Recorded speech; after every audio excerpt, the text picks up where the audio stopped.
afternoon, everyone. My name is Carmen Roberts, and I'm a proud SEIU 2015 member and also a caregiver in Los Angeles County. I'm also a member of our executive board and one of Region 1's regional vice presidents, and I'm honored to be speaking with you. With me today, I have President of SEIU April Verrett and Executive Vice Presidents Kimmy Vaughn, Derek Smith, and Arnulfo de la Cruz. We're gathered here to discuss 2021 and the union's plans for the year ahead.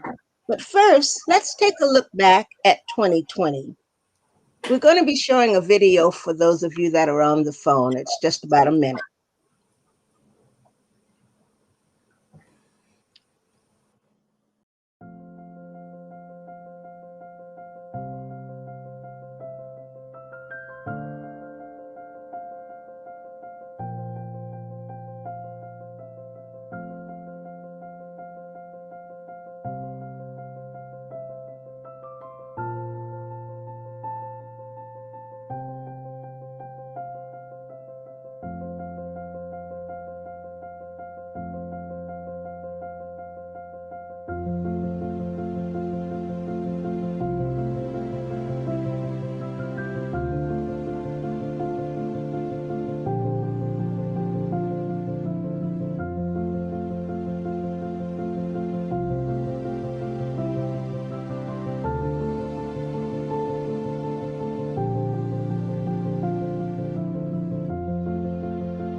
We've weathered the impacts of natural disasters in California.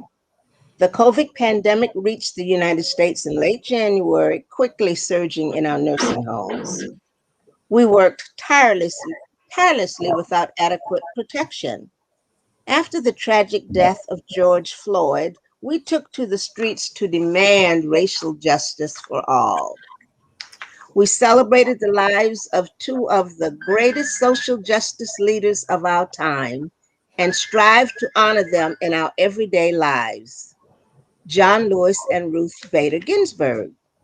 We won contract victories to protect our workers. We organized to elect Joe Biden and Kamala Harris and supported local races across the state. We delivered PPE to providers in need. We celebrated victories across the state and the win in the White House. We are all so relieved to say goodbye to 2020. While 2021 has not been off to a great start, we welcome the challenges and opportunities ahead. Together, we can create a more equitable California for all caregivers and the people we serve. April, how are you thinking about 2021? And what is it that we can do? Hey, Miss Carmen, and hey, everyone out there in Facebook land. Miss Carmen, like you and like so many of our members, I am so happy to have put 2020 in my rearview mirror. But I have to tell you, though there was a lot to be sad about and to be glad that 2020 is over, I must say I am never more proud of our union. I'm more proud of our union now than I ever have been. Our members stood up in the eye of the storm. We weathered the COVID pandemic. We continue to weather the COVID pandemic. And we led with love, we led with dignity, and we are a resilient bunch. And so I am glad 2020 is over. I am really proud to say that we were able to weather the storm and to continue to build power and to win for our members and for workers all over our state and country. And so 2020 is over and on to new fights and adventures in 2021. In our immediate future, we have to continue to address the COVID pandemic. This virus is continuing to rage all across California, and it is felt the most in our communities, where our workers live, where our neighbors, our family members, our loved ones are continuing to die and to get very, very sick from this disease. So we have to continue to not just manage this crisis, but we need to seek opportunities to use it as a vehicle to organize. How are we continuing to lift our voices to call for equity, to call for justice, and to call for the systemic change, the transformational change that we need, so nothing like this ever happens in our communities again? Sure, the cases are slowing, and I'm happy to say that the numbers are going down. But here in LA, where over half of our members live and work, 1 in 3 residents of the county have had the virus. And so this is continuing to be a serious, serious crisis, and we must remain vigilant, and we must continue our fight. In the coming weeks and months, we'll be talking a lot more about the We Can Do It campaign.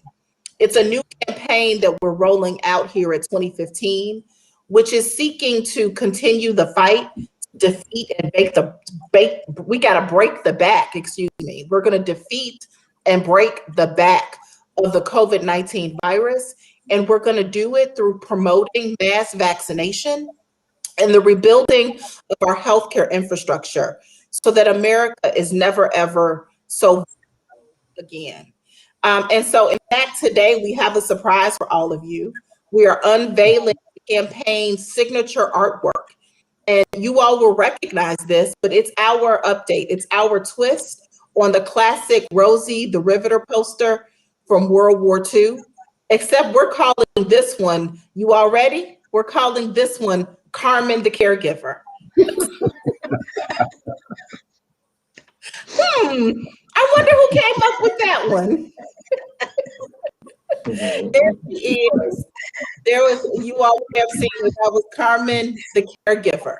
And we're going to be seeing a lot more of Carmen the Caregiver as we lift up our voices and we organize and we say we can do it. Not just we can get vaccinated. We're calling on all members of Local 2015 to get vaccinated. And we know that that means we have to educate ourselves and we have to make sure all of our hesitancy and concerns are addressed so that we can take the vaccine with confidence. We also have to make sure that there is equitable access and distribution of this vaccine. And that's not all. We also have to continue to wear our PPE, wear our masks, practice social distancing, stay at home unless we absolutely have to go out. None of those things have changed. And so we have to continue to remain vigilant, be resilient, and fight the virus. And together at 2015, we can do it. I would be remiss if I don't mention that earlier this week, the CDC released a report that showed just over a third of nursing home workers have gotten the vaccine when it was offered to them. That number is mind-blowing, but it continues to underscore and remind us of what we know. We know that there is so much fear and long-seated distrust of institutions, of employers, that led us to this place in the first place, right? We know that the same conditions that existed in nursing homes that allowed for the virus to spread are those same conditions, I think, that contribute to the high level of hesitancy and the low number of nursing home workers who are prepared and ready to take that vaccine. And so with the We Can Do It campaign, we're going to offer fact-based information to encourage workers to feel safe getting the vaccine. Also, during this year, we're going to do a lot of work on federal and state policy, where we're going to work with officials to implement the plans that provide safety nets to avoid catastrophic spread of viruses through nursing homes, as we saw in 2020. And we're going to organize and we're going to fight for contracts all up and down the state of California, demanding that our workers, our members are protected and that all caregivers in the state of California are valued for the work that they do. We face a long, long road ahead to create a better and a new and a better normal. But together, 2015, we can do it. What do you all think about We Can Do It campaign? Arnulfo, Kim, Derek, Ms. Carmen, what do you think of Carmen the Caregiver? Oh my God, I was so surprised. It's good. It didn't hurt that much though, did it, Ms. Carmen? No, it didn't. I'm proud to be that. Thank you. You're welcome. April, I'm looking forward to the We Can Do It campaign to help educate and encourage everyone to get vaccinated, because we've lost way too many of our friends and loved ones to this pandemic. And getting vaccinated is way better than getting this virus right now. So, like you said, we can do it. I know we can do it. That's right. Arnulfo, were you going to say something? Oh, I was just going to say, both in the photo and Miss Carmen, who's on live with us now, I think all caregivers in California can relate to Carmen. And I see in both Carmen's face a lot of hope and strength and inspiration to make sure that all of us are doing what Derek just said, which is that we educate ourselves and that we protect our communities. And I really feel like California needs caregivers in this moment. So I think this is really exciting and is a great surprise. What do you think, Kim? Can we do it? Yeah, well, you're talking to somebody who I love Rosie the Riveter icon, and Carmen the Caregiver is just music to my ears. But I think it speaks to who we are. Caregivers are the most resilient, tenacious, weather the storm people, and we need leadership like that. We need people who come from a place of love and support and a sense of community to be the problem solvers in this moment, right? And to really drive those solutions. So, I know we can do it. We have a track record of doing it when we pull together. And I think this is a great way for us to express the kind of role we want to play in this moment. That's great. So yes, we can do it, we will do it. And so much, much more on the We Can Do It campaign coming soon. Another one of our focuses this year will be working nationally with the Biden administration to advocate for the passage and the adoption of his bold, ambitious $450 billion plan to boost the caregiver economy and invest in caregivers, to invest in home care services and home care workers.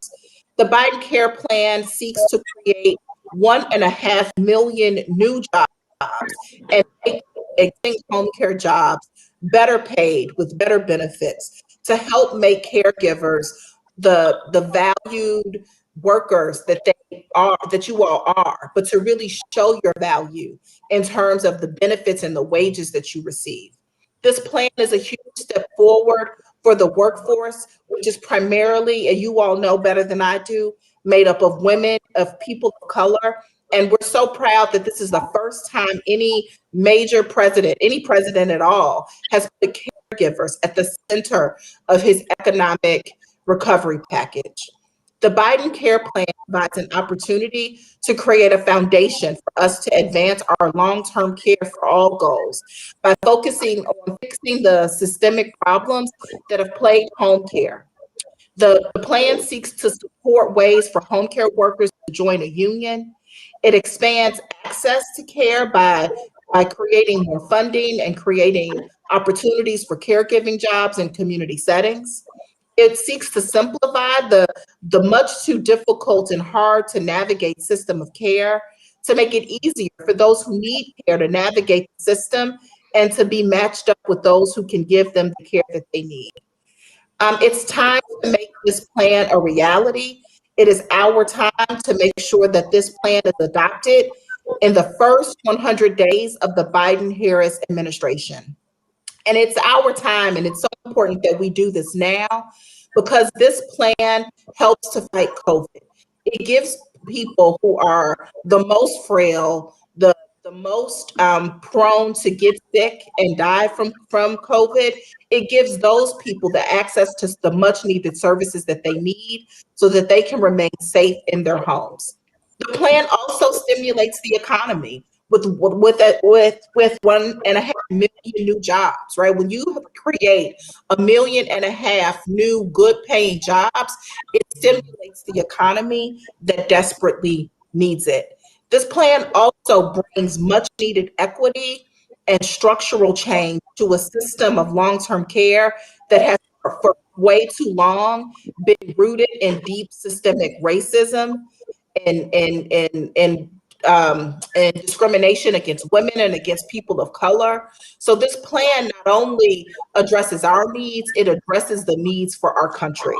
And so we're ready to roll up our sleeves and work with our president. We will hold him accountable if we have to, but he continues to remain supportive and determined to make his plan a reality. And so we look forward to making sure that our work is not done in vain and that care will be at the center of an economic recovery in our country.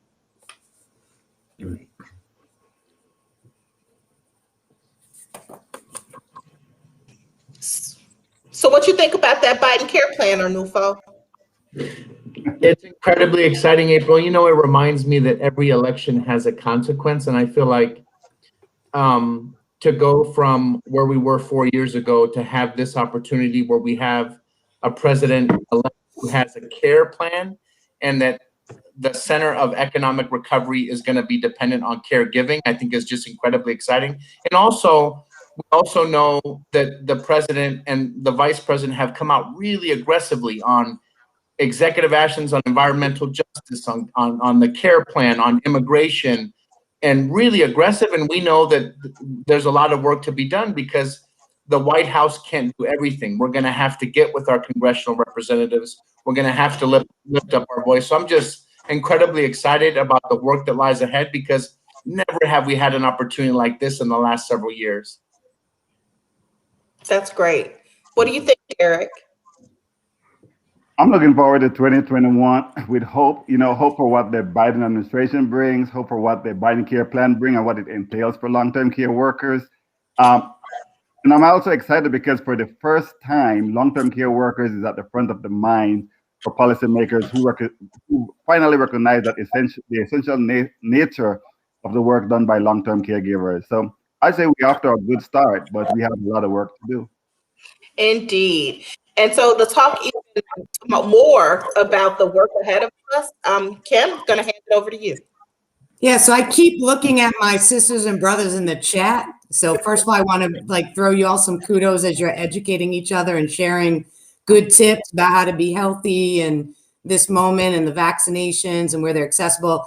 And then I see a bunch of folks talking about what about hazard pay? I'm an essential worker, right? And what about our value? And so listen up, y'all, because I'm going to wrap down some work we got to do, and then I'm going to see who's all in for the ride, because it takes all of us to make this happen.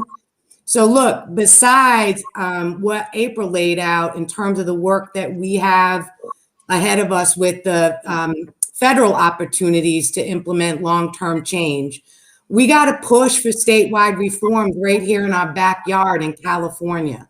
So we use our budget process. So we got to make sure we pass a budget in June that reflects our values, Sister Kathy, Sister Denise, respect us, protect us, pay us, by making sure we urgent demands for frontline caregivers and workers, right? Things like ensuring that we have an equitable and efficient vaccine rollout, training to meet the COVID needs and beyond, access to personal protective equipment, testing, 2 weeks of minimum paid time off, hazard pay. I hear you, Denise, hazard pay, continued restoration of the 7% care hours for our IHSS consumers, increased staffing in our skilled nursing facilities by eliminating that staffing waiver that allows folks to have an excuse not to do the right thing, which is make sure we have appropriate and adequate staffing in those skilled nursing facilities. and ongoing emergency provider backup systems for IHSS providers. And we got to look at some legislation this year that helps set long-term goals for us and expand long-term support services to all Californians, regardless of your income or your immigration status, and ensure that the Medi-Cal funding, that precious funding that we all contribute to, is used to promote quality jobs and quality care in our skilled nursing facilities, not advancing the promotion of extra profits to line the employer's pockets. And look, we're also proud of another objective that we have long-term, and that is the Master Plan on Aging that was announced last month by Governor Newsom. You know, we set the stage together. We fought to make it central that we need a long-term care solution. We don't want to go year after year to fight for protecting our hours or our staffing. We want this state to approach the structural and systemic problems that plague our industry. And we were part of making sure that executive order was passed and that this work, Master Plan on Aging, was moved as a long-term solution. And it represents the voices and concerns of our members. And it's a bold plan. It's over the course of 10 years. So we got to make sure that we're always part of thinking about how we stage ourselves in helping to make sure that this happens. So some of the priorities on that Master Plan on Aging over the next 10 years has to do with housing for all ages and stages, making sure there's millions of new housing options that are age, disability, and dementia friendly and climate disaster ready. You know, we deal with a lot of climate disaster in the last 7 to 10 years. We've got to make sure that's part of it. There's Health Reimagined. They want to close the equity gap and increase life expectancy by innovating in our nursing homes to secure better patient experience and outcomes, committing to innovation and quality care. And then there's inclusion and equity, not isolation. So part of that is about improving the quality of life, targeting lifelong opportunities for our seniors and our adults with disabilities for work, volunteering, engagement, and leadership within the long-term care community. And then look, the most important thing, we know that those priorities are only possible if there is an investment in the people that do that work. Our workforce, home care workers, nursing home workers. We got to continue to advocate for the conditions that have to exist for all of us to deliver on those priorities: living wages, healthcare, pension, staffing, tools and training, and a safe and healthy working environment. So that is what we have in front of us. We got to get to work in our backyard. So I'm going to ask you one question. Who can I count in to help us make that happen? Who is going to be with us and do the work it takes to make that happen? I better see like thumbs up, hearts. Show me who is in. Denise, Kathy, are you all in? Are you going to help make sure that happens?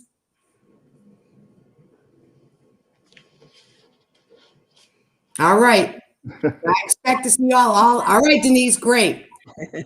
I expect to see you all in, and we'll make sure you're all connected to how you do that. So that's sort of what we need to accomplish at the state level. So, I'd be interested in hear sort of Arnulfo and Derek and April, sort of what your thoughts are around how those things match up between like the federal work and the state work. Yeah, Kim, I would just say count me in. I'm one of the people who definitely wants to sign up and appreciate you and laying that out. Never have we had what I feel like is such a big opportunity, both in the state of California with the Master Plan on Aging, and then at the end of a presidential election, a president who's proposing a care plan. So for me, having those two opportunities, there just seems to be so much that we could accomplish together. And what I really liked about what you laid out, Kim, is that this isn't just about dignity and respect and finding solutions at work.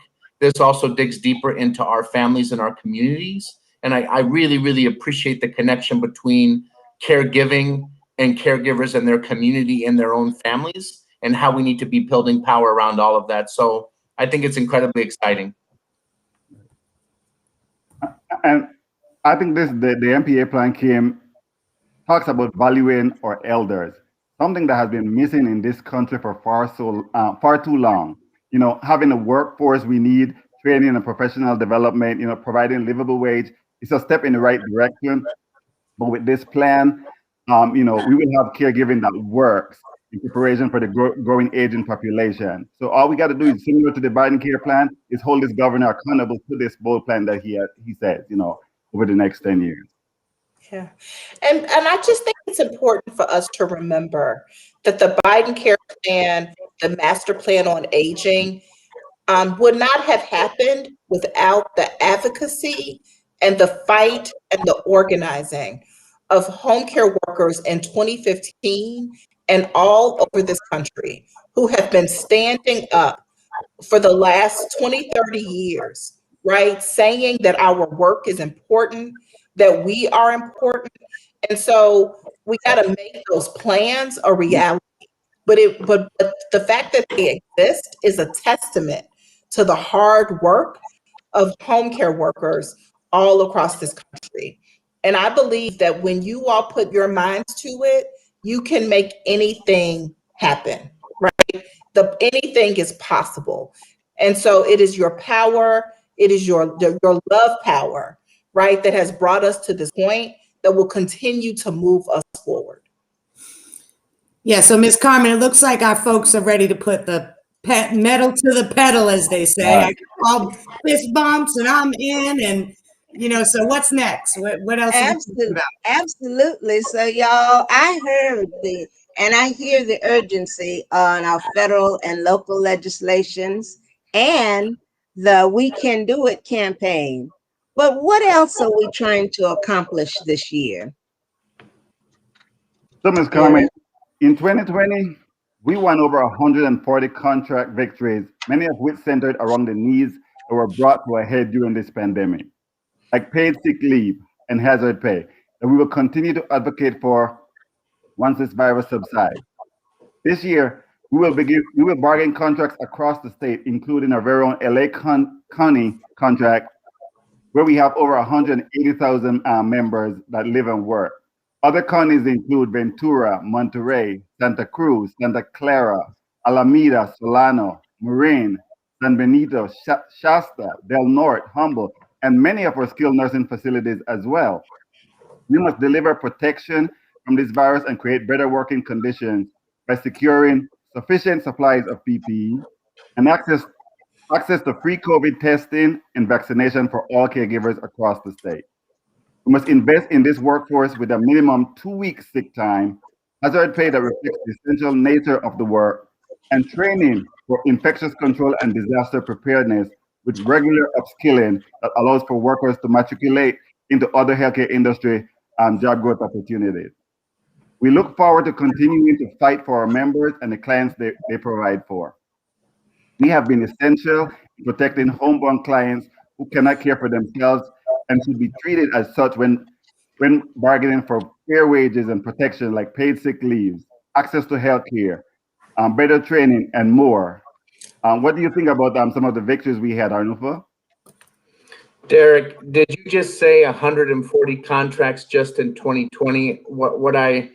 I think I heard you right, and to me, that's an incredible testament to 2015 members in every county in California saying, you know what, even in the midst of a pandemic, we are not going to be held back. So it's incredibly exciting. I feel like we have so much more work to do, but as difficult as a year as 2020 was, it is really impressive to see the work that our member leaders did up and down the state of California, fighting for justice and negotiating so many contracts and standards. That's terrific.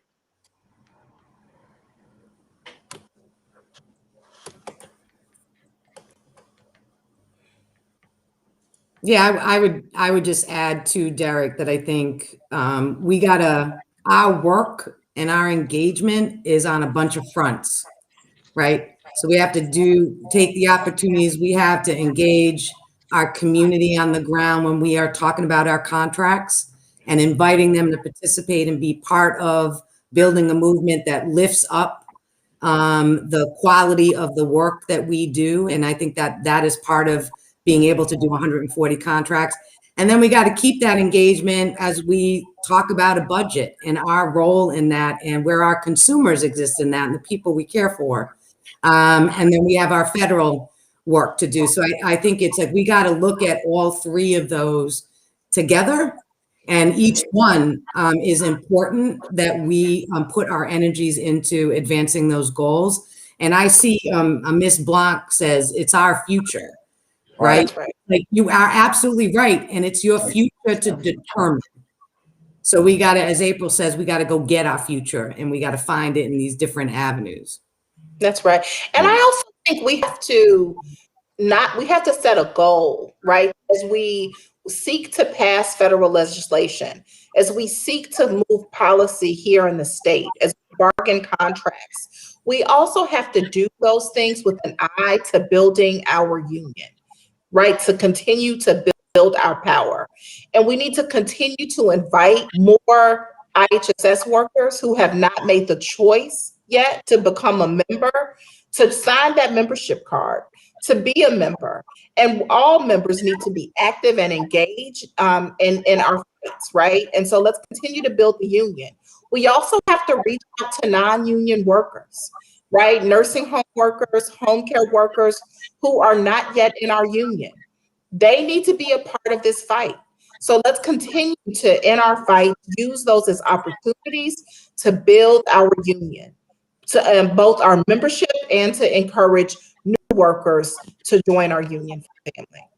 That's another way we secure our future. I can't help but to look at Lisa LaRue's comment. Let's talk about it, let's plan about it, let's be about it and work about it. Done. All right, Ms. Lisa. Right on. That part. Drop the mic. Right on. Lisa. Woo, woo, woo. Oh, goodness. Okay, well, thank you all so much. You know, we're all very proud of the work we've done in 2020, and we're looking forward to creating a better future in 2021. That's our future. We will continue to organize and fight to provide long-term care for all and create unions for all. Because we know when we fight together, we are able to win together. We need your support. As our Madam President discussed earlier, we're working to advance the Biden Care Plan. Our collective voices are powerful and will be critical to pass this legislation. So everyone watching, we need your help. Flood the phone lines every Friday. We're calling the legislators who represent us in Washington, D.C. to make sure that they hear why we need the Biden Care Plan to pass. This Friday and every Friday until we pass this legislation, please call 800-719-0332 for English and 833-215-918 for Spanish. I'm going to just repeat that. 800-719-0332 for English and 833-215-918 for Spanish. And let them know that you want the legislator to promote the Biden Care Plan. Miss Carmen, can I just add, I think there was a one missing from the Spanish line number. Did I miss something? So okay. I think, no, that's okay. I think the Spanish line to call is 833-215-9181. So that's right. Yes. Okay. Thank you, Kim. You're welcome. See, we need each other. We can do it together. We've come a long way and we have a long way to go, but working together, we can do it. Thank you so much. Let's go get it, everybody. Let's go get it. Everyone. We can do it. We can do it.